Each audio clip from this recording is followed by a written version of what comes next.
Que la paix, la miséricorde et les bénédictions d'Allah soient sur vous. Assalamu alaikum wa rahmatullahi wa barakatuh. Rencontrer Allah subhanahu wa ta'ala. On va méditer autour de ce thème avec la sourate 32 qui est la sourate Sajda. Est-ce que dans un premier temps, dans un premier point, est-ce que nous aspirons à le rencontrer? Allah nous dit dans cette sourate qu'il y a des personnes qui s'arrachent de leur lit pour aller invoquer Allah subhanahu wa ta'ala avec crainte et espoir. Sommes-nous de ces personnes-là? Ou il dit également que lorsqu'on rappelle un verset, il tombe prosterné. Nous devons ainsi inspirer et méditer les paroles donc, du Très-Haut pour être prêt le jour où nous allons le rencontrer. Et Allah nous dit justement, il met en garde les personnes qui ont oublié la rencontre et leur dit qu'ils goûteront au châtiment qu'Allah nous en préserve. On voit lorsque Allah va parler à Ibrahim, il va lui dire Aslim, soumets-toi. Et Ibrahim va dire Aslam toli rabbil alamin, je me soumets à toi, ô Allah. Pareil pour l'exemple de Balqis, lorsqu'elle va arriver auprès de Suleyman et elle va voir la grandeur de son palais, elle va comprendre que Allah subhanahu wa ta'ala est donc celui qui a le plus de biens sur cette terre, c'est lui qui est le plus grand, le plus fort. Et elle comprend à ce moment-là qu'elle va retourner auprès d'Allah subhanahu wa ta'ala. Et que ce n'est ni le soleil, ni la lune qui sont donc les créateurs de ce monde-là, mais bien évidemment Allah subhanahu wa ta'ala. Et de la même manière, elle va dire Aslam toli rabbil alamin, je me soumets à toi, ô Allah.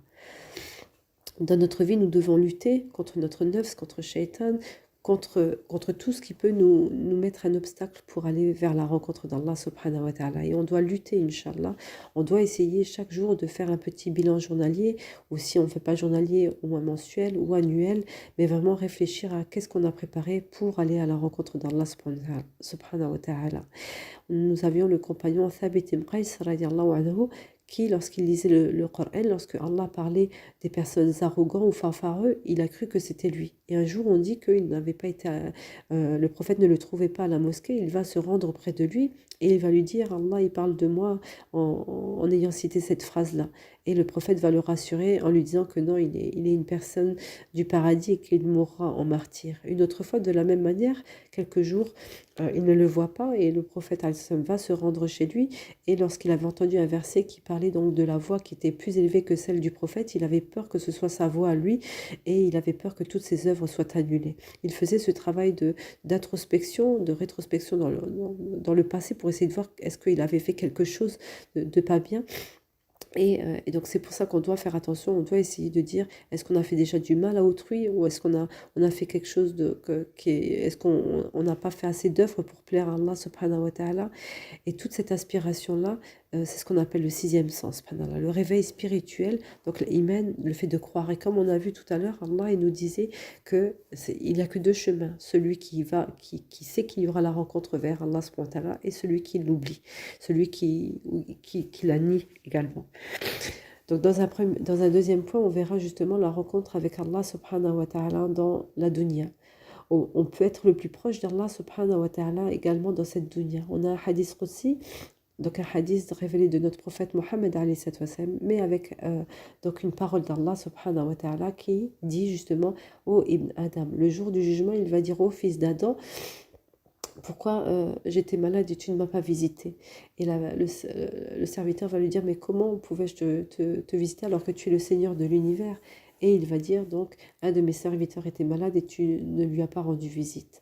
Et il continue, j'avais faim et tu ne m'as pas nourri. De la même manière, il va dire, un serviteur avait faim et tu ne l'as pas nourri. Et le troisième point était donc, j'avais soif et tu ne m'as pas abreuvé. Donc pareil, un serviteur avait soif et tu ne l'as pas abreuvé. Et si tu avais fait ça, tu aurais eu la récompense de ton action auprès de moi.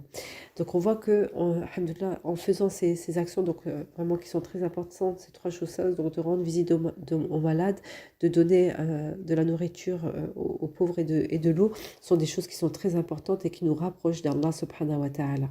Et le deuxième point est bien évidemment donc la prière. Lorsque nous sommes en sujoud, nous sommes le plus proche d'Allah subhanahu wa ta'ala. Lorsque nous sommes au plus bas, nous glorifions Allah subhanahu wa ta'ala, le très haut, et nous montrons notre soumission comme l'avait fait Ibrahim et Balqis lorsque nous avons dit Aslam, nous nous soumettons à toi, ô Allah. Et le moment le plus opportun est bien évidemment donc le tiers de la nuit, lorsque Allah subhanahu wa ta'ala descend et qu'il écoute les personnes qui l'invoquent. Donc dans Tahajjud. Et le dernier point est la rencontre avec Allah subhanahu wa ta'ala dans l'akhira. Donc après avoir tout préparé pour le rencontrer, nous allons vraiment le rencontrer. Et en plus donc de la joie donc de la demeure du paradis et le fait de revoir sa famille, la plus belle chose sera bien évidemment de voir Allah subhanahu wa ta'ala, qui est une chose qu'on ne peut pas s'imaginer dans cette dunya-là. Et c'est une chose qui est vraiment la plus belle qu'on puisse s'imaginer. Et également, donc Allah nous parle de cette demeure de l'instabilité, donc la demeure où il n'y aura plus de lassitude, plus de rancune, plus de fatigue. Plus de fatigue, les choses qui sont vraiment les fléaux dans ce monde, on se lasse de tout, il n'y a que des problèmes entre les gens, des rancunes, et les gens sont toujours fatigués.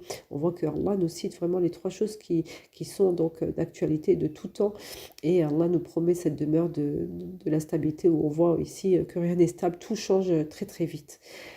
Donc nous allons demander, Inch'Allah, pour terminer, qu'Allah il nous aide, Inch'Allah, à aimer le rencontrer, qu'Allah il nous aide, et en utilisant bien évidemment un nom divin qui était dans cette sourate-là, qui est donc le puissant, le miséricordieux, Ya al-Aziz, Ya ar-Rahim, qu'Allah, Inch'Allah, il nous aide à aimer, à le rencontrer. Amin, amin, Ya Rabbil Alamin.